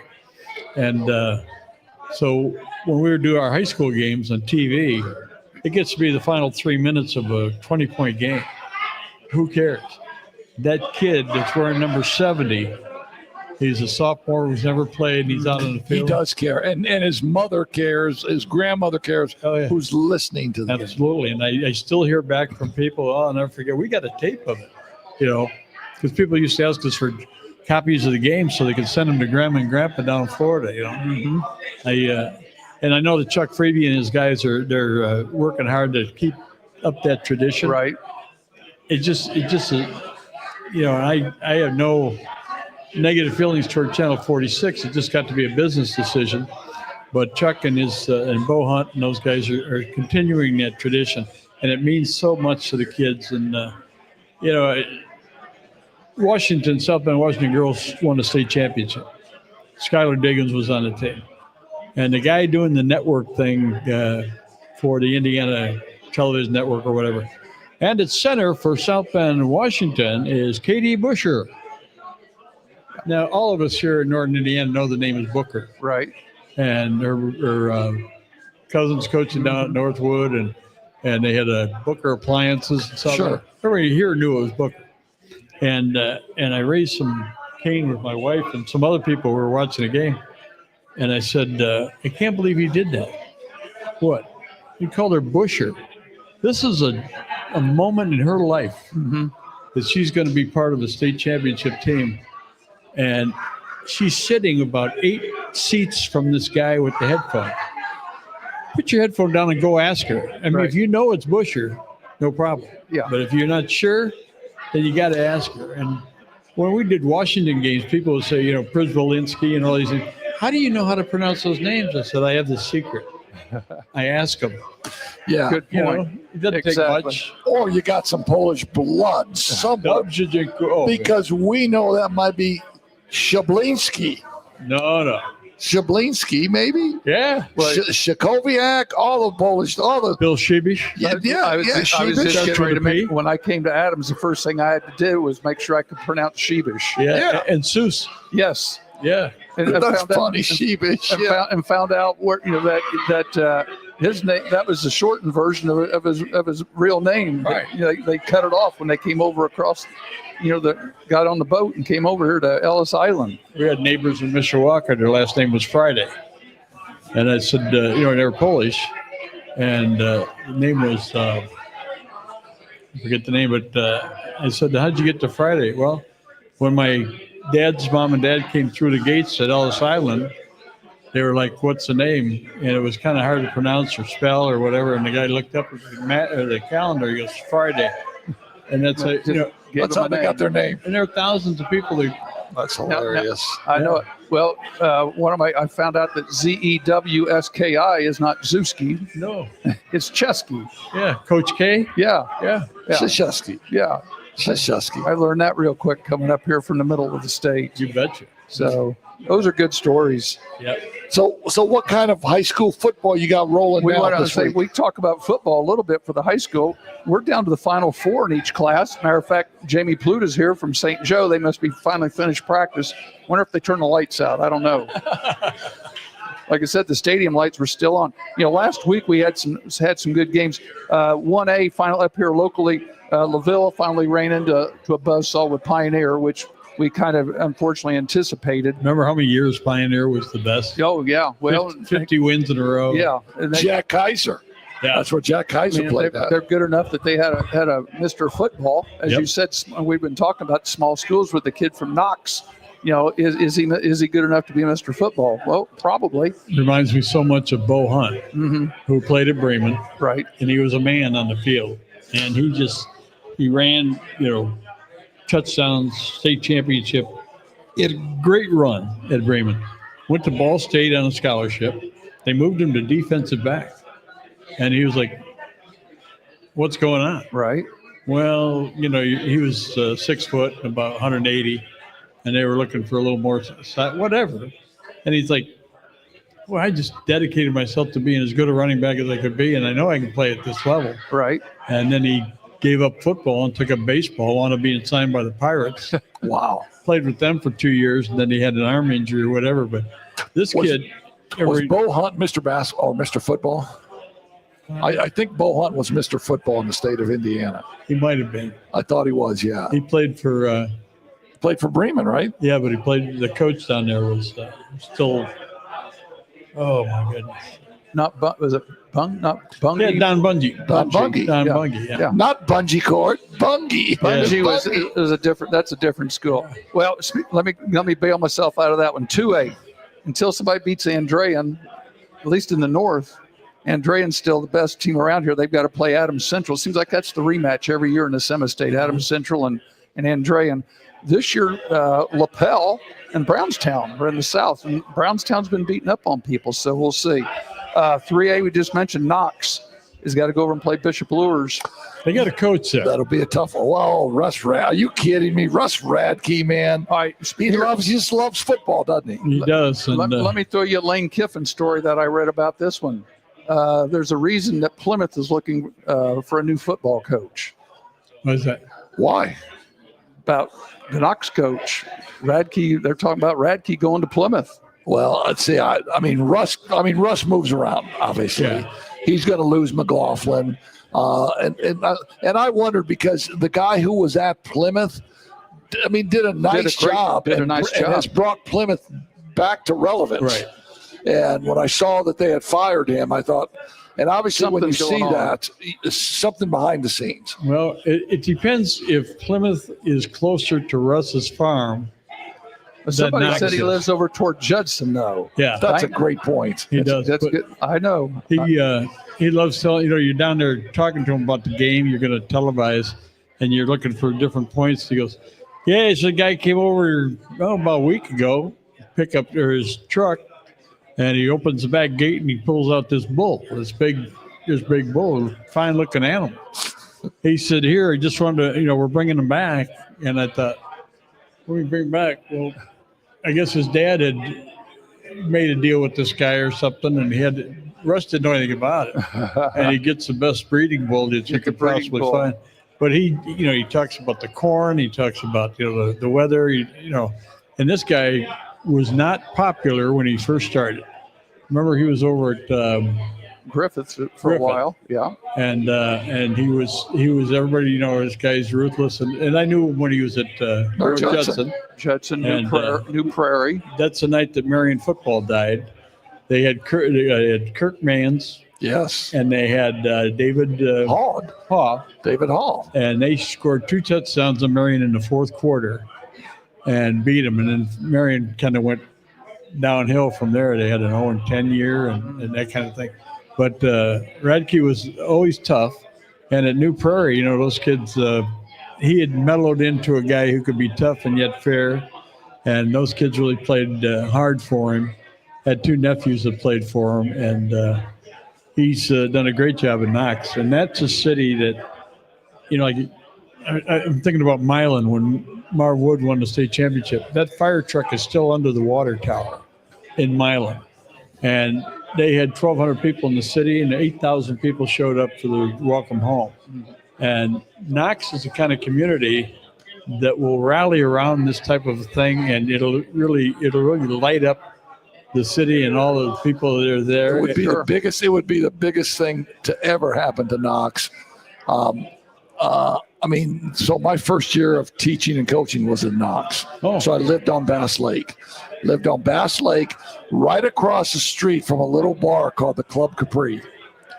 It was literally Knox. How's It that was for a literally name? the best year of my life. Now, so my brother was the head football coach at Richmond, and North Central Conference, all that stuff. And my brother says, "Hey Ronnie, I got you the JV basketball coaching job at Richmond." And I looked at Mick and he said, "What's the matter?" I said, "I got to think this through, man, because I had the best year of my life at Knox, Yeah. living on Bass Lake, 23 years old, 22, single. and living across from the Club Capri." Yeah. So, Knox. You don't still own that, do you? No. I probably did. I probably had some stock in it, to be honest with you. Involved in But it. I think you're exactly right that Milan identity could take over if Knox, would run the table here. But Russ Radke, and I don't know if you knew this, and I'm pretty sure that you probably knew this, that Russ Radke was a basketball official. Yeah. Yeah. And Russ Radke had a game or two of mine at Anderson at the Wigwam.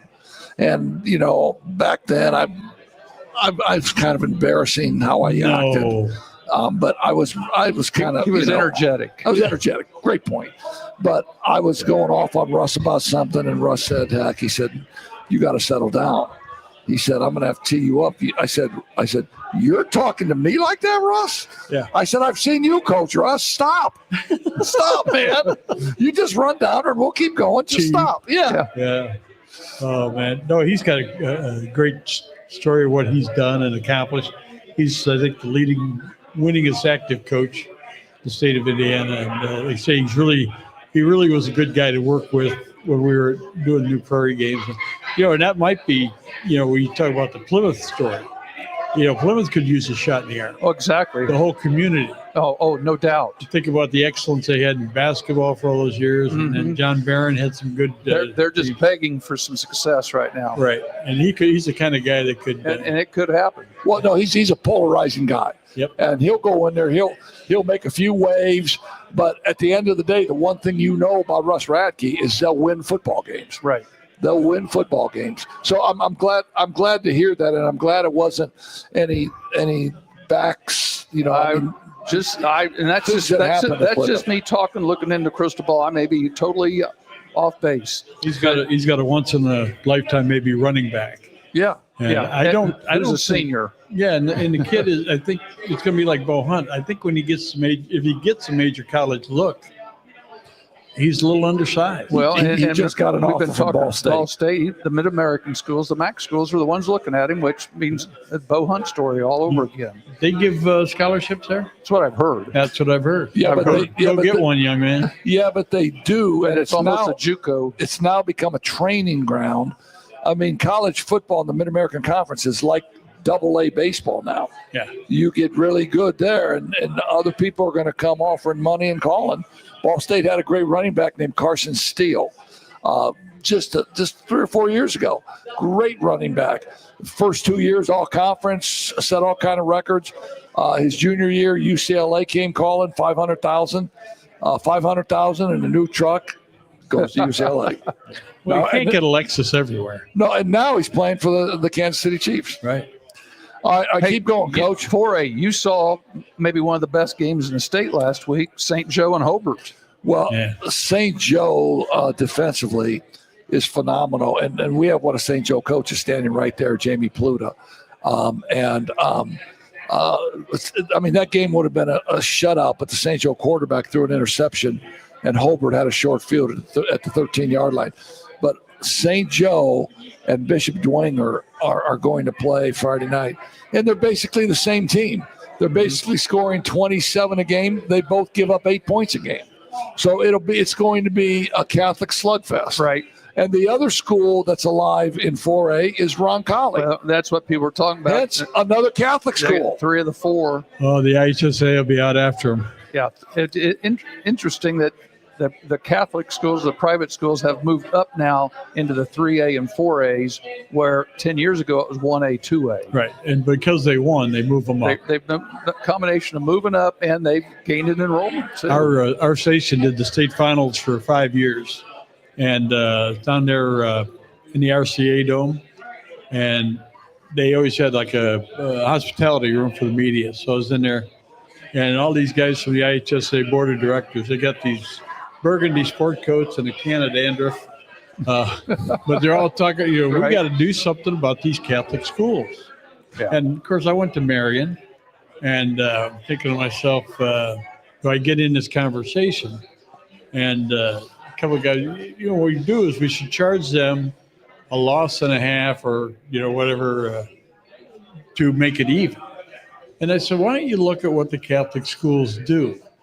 They have discipline. Now, you can have discipline in a private school because if the kid messes up, you can boot it. Now, in public schools, you can't do that. Right. You have so many limitations on what you can do, and I understand that. But I said, if you could go after the positive things that Catholic schools have, and that's support from parents, that's the discipline that you got to have. You got to check on the grades and all that. How many of our teams in South Bend over the years, you get to tournament time, and there was a kid from LaSalle. I don't want to bring up his name, but he flunked a class right before the tournament, and so he wasn't able to play. And that was a team that could have maybe gone on and won the state championship. Right. And it wasn't because he didn't care. It wasn't, he didn't have the discipline. He didn't have Mark Johnson used to say, a lot of our kids, I can't call them because they don't have a phone. They don't have a home. Right. And the reality, in the South Bend schools was that. And thank goodness we had guys like, George Griffith was on that staff with Dave Hadaway at Adams, along with Otulski and Greg Humnicki. Humnicki. Yep. And you look around the room, you say, who's got that kind of, Exactly. but guys would wait years and years and years to be a part of a South Bend coaching staff, football, basketball. And we had a lot of guys after World War II who became coaches. Beans Van Camp out at Washington. Subby Nowicki, man. Subby. Come on. Subby was the Sebastian. best. Sebastian Nowicki, one of my friends. So one of my friends from the West Side, when Subby passed away, he bought Subby's car. He never drives it. It's in his garage. And you go over to his house, the first thing he'll say, you want to see Subby's car? And it's like this old car. It's sitting in the garage. Just sitting there like a And it's- museum. Everybody knew who Subby Nowicki was, man. Just a great. So this was really cool, and I know you'll understand this. Last year, I got inducted into the Indiana Basketball Hall of Fame. It was really a cool thing for me. But going in with me into the Hall of Fame was Lloyd and Floyd Kerr. Wow. From Washington. Now, so I remember when I was like 8 years old, and Joe Pate and Don Crickey broadcasting those South Bend high school basketball games.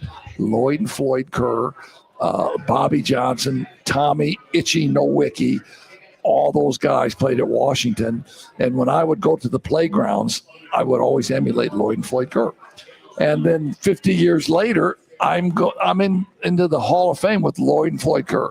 Wow. That was an amazing thing for me to think, because South Bend basketball when I was a kid was amazing. And you were probably doing those games then, weren't you? Well, I started broadcasting in '77. Oh, okay. And those guys were probably 65, Right. 1965. well, I yeah. remember, you mentioned the St. Joe team earlier about Lasicki and Fred Lake and Tom was- Denning. And I remember, I think it was Denning got a pulled hamstring or something. Lasicki did in the Lasicki. semi-state against Gary Tollison. Right. Gary Tollison. By the way, they were pretty good. Gary Tollison had a player named Henry Goodis Yes. that went for 44 that night. Yeah. Now, I can't tell you what I had for breakfast, right? But I can tell you that Henry Goodis went for 44. Yeah. Say, Isn't that Gary amazing? Tollison, that's like 1969 or 70. Oh, yeah. 69. 69 with Marion, what- Guinness and that crew. Marion won the sectional of the LaVille sectional. in '69. I was a freshman. Boy, you talk about getting lit up in the fire and getting on the bus. I still go to Northside Gym. I can see the seat where I sat in for and it was I know. it was Goshen with John. Guy went on to IU. John Ritter. John Ritter. Uh-huh. I don't even. I can't. I How'd couldn't. you come up with that I one? don't know. Yeah, John Ritter Yeah, was John Ritter. Goshen, and the other two teams, Elkhart had a team, a lot of talent, and the fourth team, and I can win a refreshment over this every time I ask it, but the fourth team in that regional was Larwell, Oh boy. You would win a refreshment on that one. That's now part of Whitco or Whitco. yeah. How'd I come up with that one? How did you come up with that one? Well, because when he was talking about Radke and the farming, immediately I came up with Bill Patrick stories Exactly. because he's a farm. Yes. He's that's all he talks about is his farm over there in the Whitco Tippy What a Valley area. great coach he Those was. are good stories. And then I think of Floyd Hansen at Tippy Valley. Yeah. Yeah. And Charlie, was it Charlie Miller who was the football coach at Tippy Valley? Who was the great football coach at Tippy Valley? I think it was Charlie Miller. Charlie Miller. Yeah. Wasn't he the one that He died in a plane crash. The plane crash going down to the Clemson game. Yeah. Yeah. I remember that, and his son was with him too, I believe. Yes. The Smiths and stuff. Well, hey, let's finish up 4A. The South is loaded. You mentioned Ron Colley. They beat Yorktown, which was a pretty darn good game last week, 31-27. Heritage Hills out of the Evansville area. That's who Ron Collier plays. So, again, you get three privates. One of the things I was talking with Paul Condrey earlier about this afternoon in 5A, Merrillville and who do they play this week? Concord. He says the region people are just nervous as can be. Merrillville is like 0-10 in semi-states. I mean, Concord's got a good football team. And, Yeah, they do. Concord's like 3-2 in They semi-states. got a good football team, man. And he said, doesn't matter how good you are, can they get off of that superstition that they're 0-10 in semi-states. So who's in the South In the 5A? South for 5A, it's Or is it WC? Who cares? No, it's It's Indiana. It's the two No. biggies, Bloomington South and New Powell. Oh, okay. It's number 1 and number 3. Wow. You just sounded like Bob. Who's the guy that does the scoreboard on Friday night? Oh, Bob Lovell. Bob Lovell. New pal. New Powell. Yeah, so it's new pal. Yeah, I guess I had to put that little Southern twang. 6A, I saw the Carroll Penn game. Now, for me, the years I've been up here, there was a part of me that really enjoyed the fourth quarter. But then as the broadcaster, I had to keep that to myself. Penn's up 30-20 after three. Wait.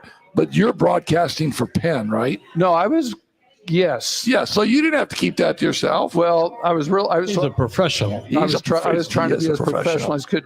But the thing I want to bring up, Carroll scored 21 points in the fourth quarter against Penn. Where's that defensive coordinator for Penn I'm right just now? saying. So people He's on the around unemployment He's line. at Laville. He's at Laville looking for a job. People around here, those things just don't happen. For Penn to give up 3 touchdowns in the fourth quarter, they were up 10 and got beat 11. Wow. You I know, was happy for Pete Reardon this year. Right? He did a nice job. Yes. And that's an awesome. an undefeated responsibility. Penn team. That's how they went out. But then you look at the team. The surprise is Warren Central in Indianapolis. Warren Central is like 4-4, 5-4 going into the tournament, and nobody cared. And they're 1 game away now. They beat Center Grove last week. So who do they play now? They play in the Brownsburg. Oh, okay. Brownsburg's number 1. Brownsburg's the best team, and they're nationally ranked. But they had a close game last week. It ended up being 3 touchdowns, but there was a 1 touchdown game for a little bit against Decatur Central, and then they ran off and hid in the fourth quarter. All right, so let me ask you this question. Let's see if you get this. 1995, St. Joe High School wins the state championship. Frank Amato is the head coach. There are 2 players that played on that team that are now coaches. Wow. You just mentioned one. You just of them. mentioned one of them, Which one? Pete Reardon. Oh, Pete Reardon. Pete Reardon played for St. Joe, and who was his teammate? Well, that wasn't 65 though. Pete's No, only 94. 95. Oh, 94. Or yeah. 94, 95 with Blair Frank. Keel. With Frank Amato. Blair Kyle was the quarterback. No, you're talking Notre Dame. Now we're talking St. St. Joe. Joe. No, I'm talking St. Joe. Okay. When they won the state championship under Frank Amato, Blair Kyle was a quarterback. Yes. And they had a running back. They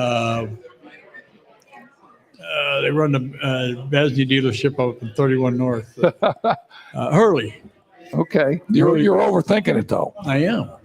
Who's a Basney asked me to give a plug. So I had to- there you go. Downey, Ben Downey, Who's and the coach? Pete Reardon were on that team. Ben Yeah. Downey and Pete Reardon played together. Boy, St. Joe's glad to have Downey back. Oh, I know.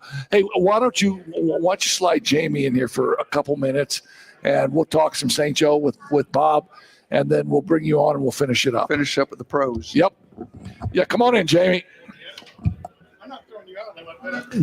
Jamie, we just want to know what the NIL situation is over at St. Joe. Pat's got to go to the restroom. You know, the budget's been low this year, Bob. Is that right? Well, you know, because prior to this season,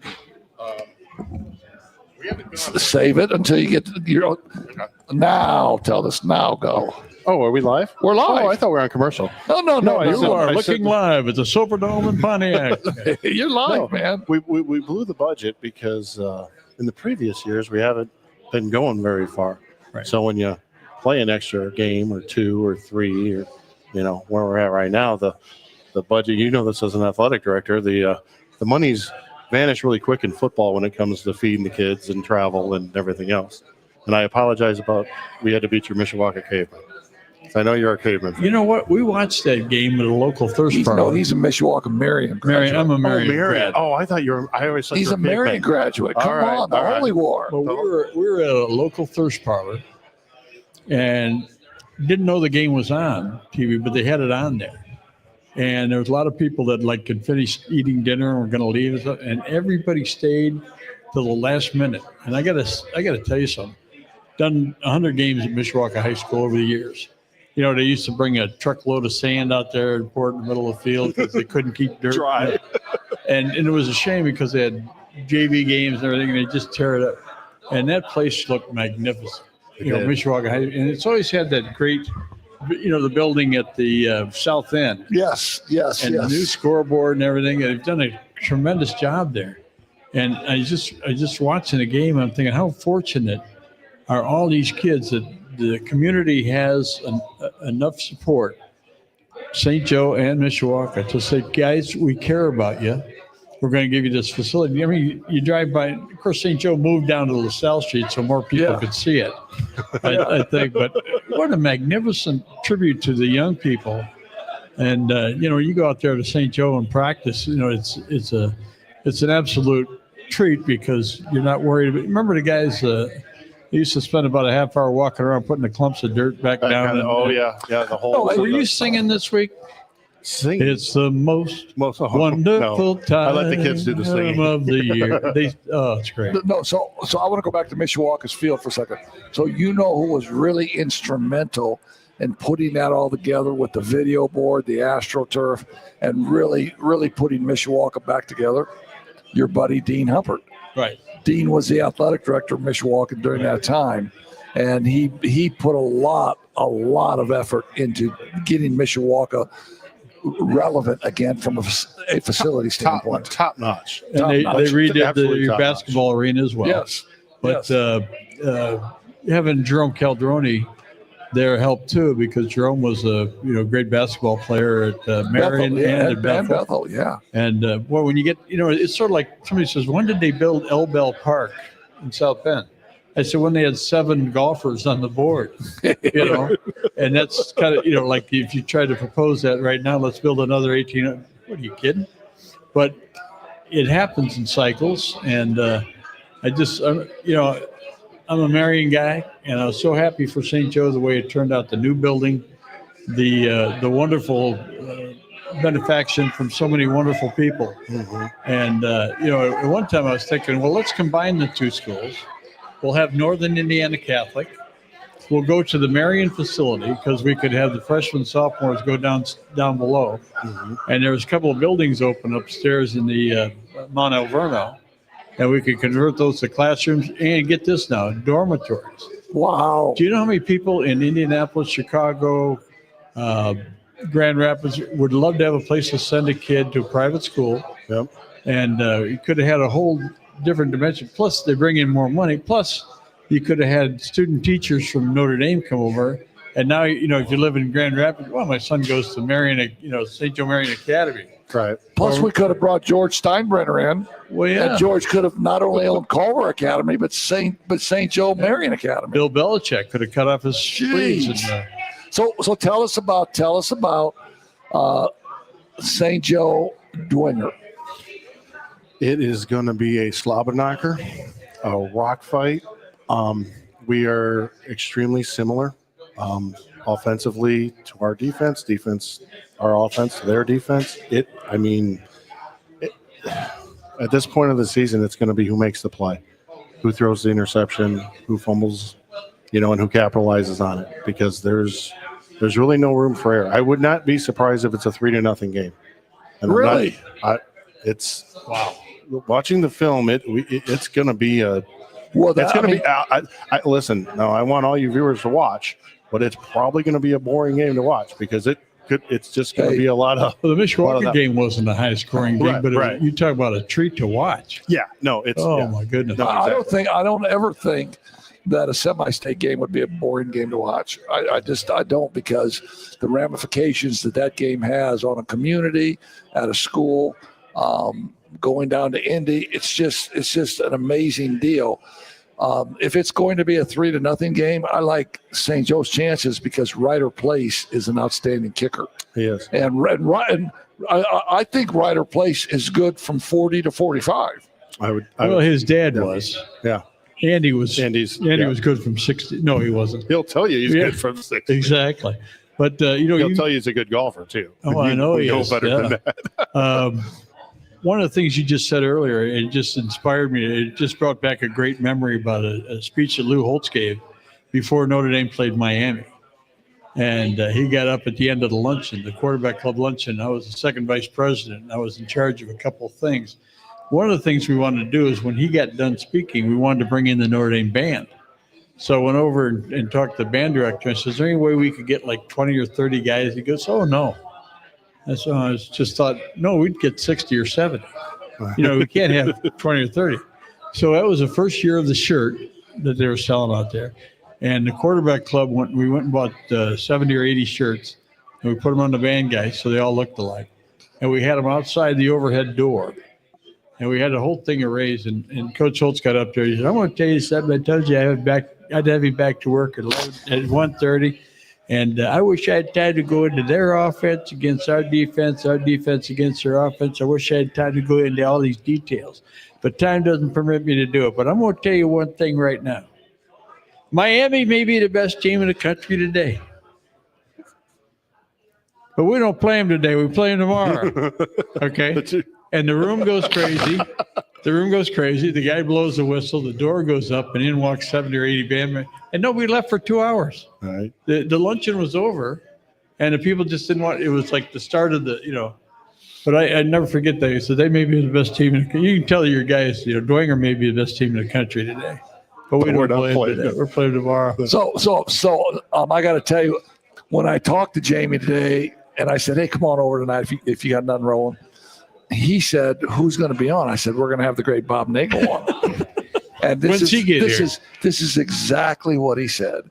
He said, make sure he does a Lou Holtz impersonation. Oh, boy. Did you not say that? No, absolutely. And you were phenomenal with it. I'm going to tell you something. I talk to Coach Holtz maybe a couple times a year. And, he's 87. His back is gone. He can't play golf. And I said, well, nothing's changed then. He said, never. But I said, I got a business card I want to get you. He said, what do you got going? I said, it's called Lou for Less. I said, you get 50,000 a speech. I'll do it for 5,000. He says, you'll do it for 500. I said, well, that's what I'm doing now. But I've got all his material. You get up in the morning, you got to look in the mirror and say, how are we going to be better today? How are we going to win? WIN. What's important now? He had all those, and he's done that for major corporations. And I've had guys that work for these companies, IBM and all that. You ought to hear Lou Holtz speak. I have. But I said, I love the one where he tells you, he says, you go down the street, you look across the street, there's a guy, he's unshaven, he's dirty looking and all this stuff. You pull over the curb, you say, what's going on? I can't get a job. He said, take a bath. He said, sometimes life is so simple that everybody tries to make it, more difficult, whatever, if you want to be a lawyer, go talk to a lawyer and see what it takes to be a lawyer. And, his life experiences and stories and things, I mean, he's got a million of them, but he's always been pretty right on when he knows where everybody lives, so he can get to you. No, I think his sayings, and I think everything that he stood for was amazing. And all he wanted at Notre Dame, he didn't want millions. All he wanted was to be able to get a couple of kids in a year that maybe were academically challenged, because Ohio State would let him in. Yeah. Tennessee, Texas, Alabama, they'd let him in, but Notre Dame couldn't get him in. And all Lou wanted, he didn't want millions. He just wanted a couple kids to be able to get a chance academically, and that's what he wanted. Lou knew something that we talked about a little bit earlier, and that is if you are the head coach, let's say at South Carolina, and you win a national championship, man, you are a popular, famous guy in South Carolina. You win a championship at Notre Dame, you're a god. Yep. And when he won the Forever. championship here in '88, I mean, that elevated him to, Eric Parsegian, Frank Leahy. I mean, you think about those names. And I think that's one of the things that, he had been at Arkansas, he'd been in Minnesota, he was at North Carolina State, and he went to the Jets. He went to the Jets management after 2 months and said, "I'm not staying." They said, "What's the matter? You need more money?" He said, "No." I said, I'm not a pro coach. Yeah. You walk up to a professional athlete in the locker room and say, "I'm going to tell you something. You got to be better today. You got to get tougher today." And the guy's looking at him like, "Get him out of here." Right. And Lou knew. Yeah. And when you think about the association between different levels, like a high school coach like Jerry Faust, God love him, can't coach at college. And Charlie Weiss, who's a pro coach, can't coach at college.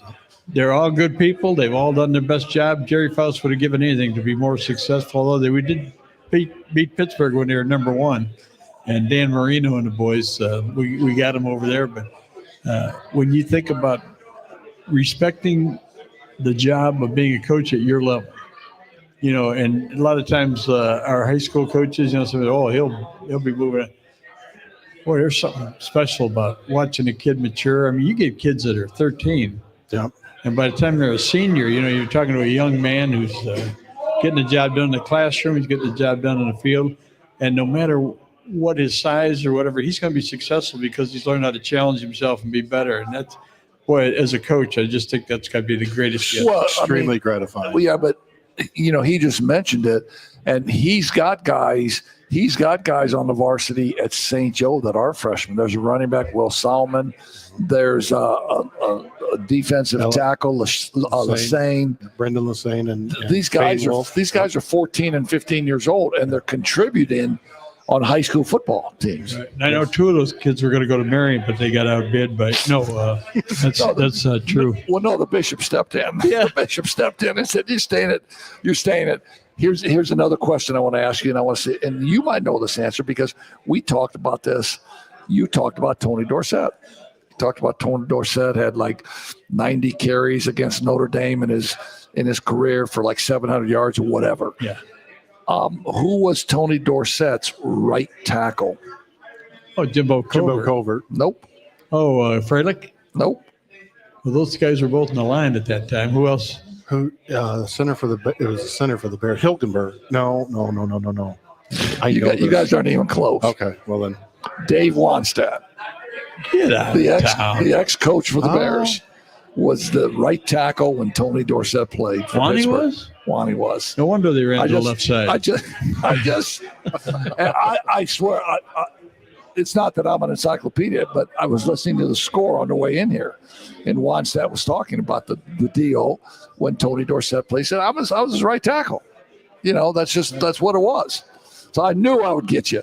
Hey, listen, St. Joe going to win? Tell me. It's going to be close. No. Tell me. How many priests you taking? Only one phrase. Well, Let me go back to the statement that I said being 3-0. We could put up 28 on them too.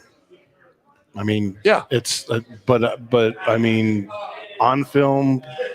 I mean, you're a coach. You know how this works. It's going to be close. Yes, I think we have a very good shot. I think the kids state of mind right now is in a they're in a very good spot. So you come on this show tonight. You didn't bring Bob a St. Joe sweatshirt? I do. They don't fit. They don't fit me. You're lucky I got here. I was. That's a Husky shirt anyway. Yeah, I don't know the know. I Huskies. know. But I got to tell you one other story about Lou Holtz. And I was at practice. Back in the day, they used to allow the media to go to practice. Nobody was afraid of anything. They didn't have any big curtains up. And I was out on the practice field. We had lost Tim Ruddy, Aaron Taylor, and Todd Norman. We had lost an All-American line. Pretty good lineman right there. He won the Joe Moore Award and everything. And the only guy we had back with any experience was Ryan Leahy, and he had a bad wheel. He had a bad knee. And Coach came over and he pulled his pipe out of his pocket. And he was riding in his golf cart, and he said, "Bob, I'm going to tell you something. Our offensive line is in disarray." I said, "Coach, I can see that." He said, "Let me ask you a question." He said, "Do you have any eligibility left?" And as he drove away, I said, "No, I don't." Or I said, "Yes, I do." And he said, "That doesn't surprise me in the least." Yeah, but I would have eligibility left. So. Hey, listen, we're gonna bring Pat back on. Thanks for stopping in, man. Absolutely. And, you know, Coach, my heart's gonna be with you, Best man. wishes. thank you. I'm gonna be with you. Overmeyer says, "Good luck, Jamie."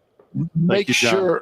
sure that you text me and all that stuff when I the will. game's over. I'll text you on the way over there and give Please you do. any updates. Is it Pluta or Pluta? It's Pluta. Pluta. I know.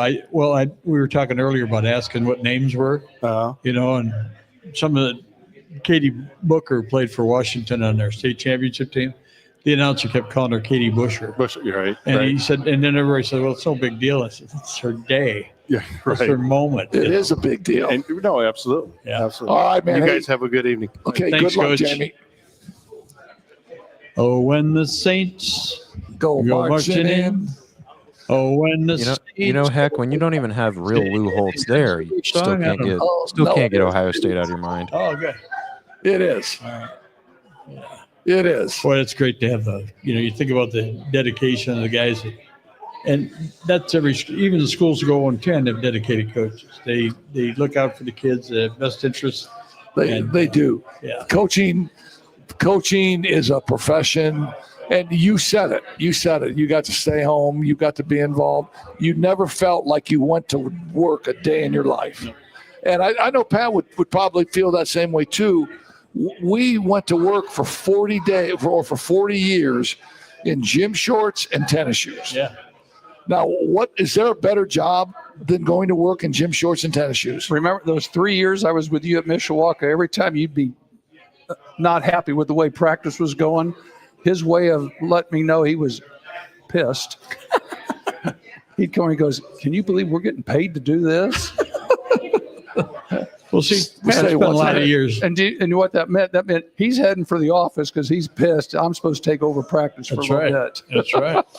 No, but Pat, not only the shorts and the tennis shoes, but golf slacks, golf shirts. Yeah. Free golf balls. You think so? Free. Did your golf ball say South Bend Adams on it? No. Although let's don't fool ourselves.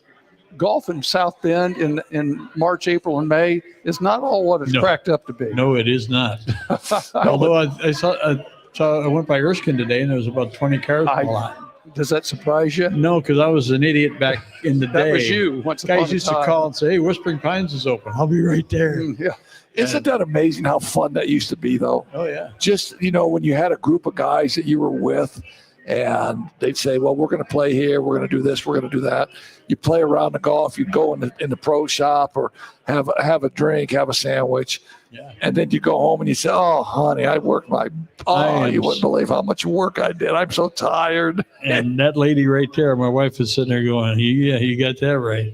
The thing is, we used to play at 6:30 in the morning at Erskine. And if you got off at that time, you could probably get done by about 9:15. It was a 3-hour round, right? Because I never missed a T-ball game or Little League game, and I had to be sure I didn't. Mm-hmm. But we had a group, and if I mention the top 10 guys I can remember, you would know, because one was Red, one was you had Red, you had T-Square, you had. Everybody had a nickname. Everybody had a nickname. And when my brother passed away about 3 months ago, we were at the funeral home, and these guys came in, and they're coming up to me. And I had played golf in Ottawa, Illinois, with his group several times. These guys are coming in, sorry about your brother and this and that. I'm looking, looks familiar. But none of them had golf hats on. Oh, you didn't recognize And him. one guy went by, his nickname was Pinhead. That was Daryl Ashby. Played for Adams in Well, 1975. We called him Pinhead. Oh, my. Daryl Ashby. Well, I told these Those are guys, I good said, stories. yeah, next time you go to a funeral, you got to wear your hats. Where- People got a chance to know who you I are. know who That's you funny. are. That's funny because when we went to Reinbold's memorial service up here at the funeral home, everybody had clay, their clay uniforms on, and that's how they knew each other. Some funny. of them didn't fit anymore, but they still had them on. Think about those games with Jim Reinbold and who's the guy from LaPorte? Kenny Schreiber. Kenny Schreiber. Oh, man, you'd buy a ticket. High school baseball High game. school baseball. No, and so when I came back to South Bend after being at Anderson and took the Mishawaka job, the first place I drove by just out of the blue, and I don't even know why I did it, was Bendix Park. And I'm looking, I'm saying, where's Bendix Park? Where is it? The bleachers were massive, all wrapped around behind, all torn down. And I'm going, where is Bendix Park? Yeah. Jim Reinbold, Schreiber playing sectional games there. The absolutely packed. Right. You couldn't get a ticket to high school baseball. But the park's not there anymore. Sort of like Twin Branch Park. Yeah. State champion softball games there Is that year right? after year. Yeah. Interesting. I coached a team that we went to the state finals 2 years in a row, and we had 4,000 people at Twin Branch Park. And Sam Rote, Ralph DeMeyer, all the guys that were legends, and we had a good young team. We had Eddie Sharp, who played college baseball at Evansville, and we had some good players. But you go by there now and it's gone. Twin Branch Park is gone, and they replaced it with paddleball. No, I know. And so one of the names that I remember played for Clay, and he was a second baseman. He ended up Donnie Shell, Bobby Shell. Bobby Shell, Bob, what a little stud he was. It got drafted by the Cubs. by the Cubs. And I remember Bobby Shell at second base at Bendix Park. They had a catcher named Jay Parker.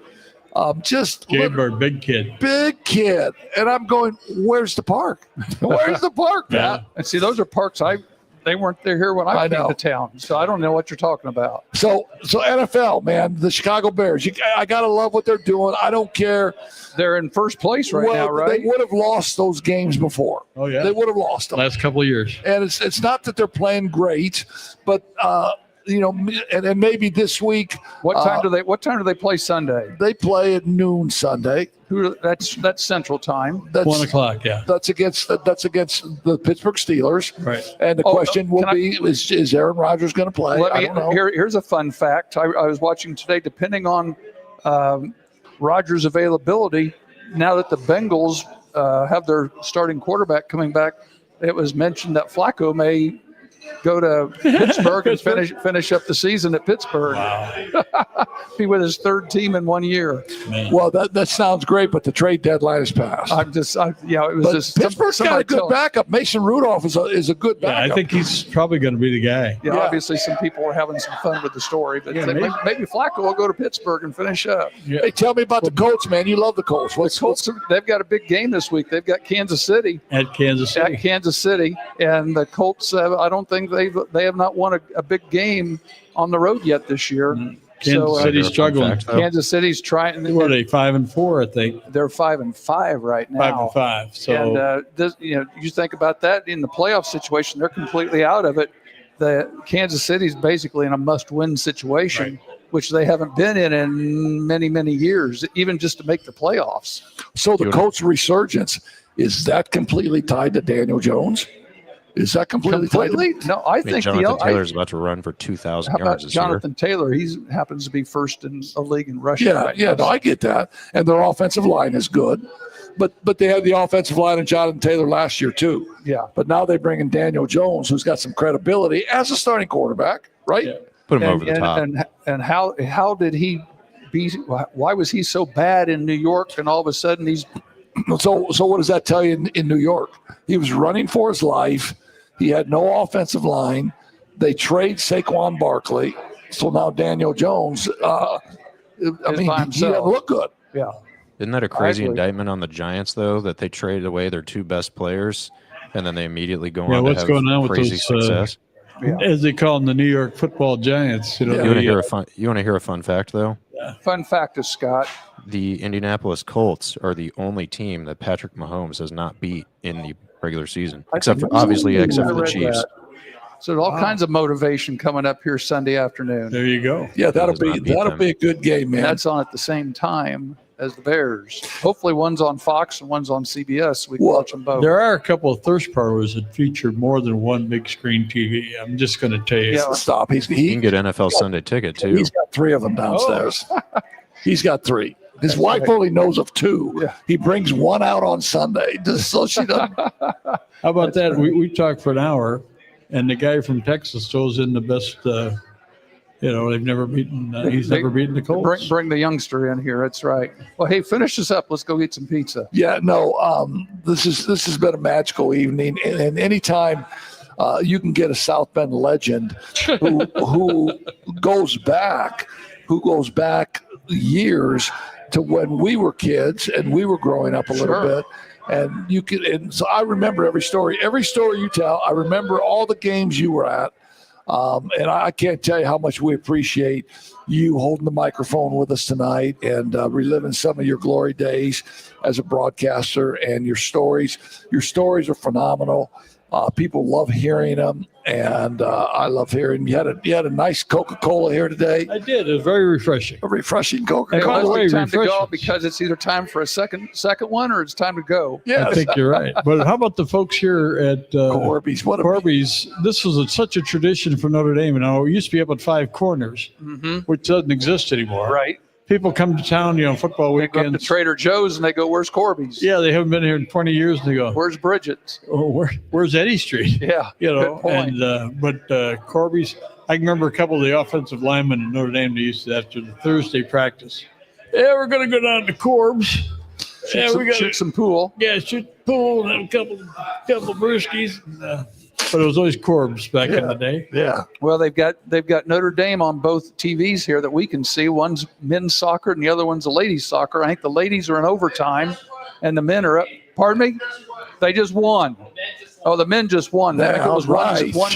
wasn't it? Cheer for Notre Dame. Wake up The echoes cheering your name. There you go. Something like Did you guys see the Purdue basketball game at all?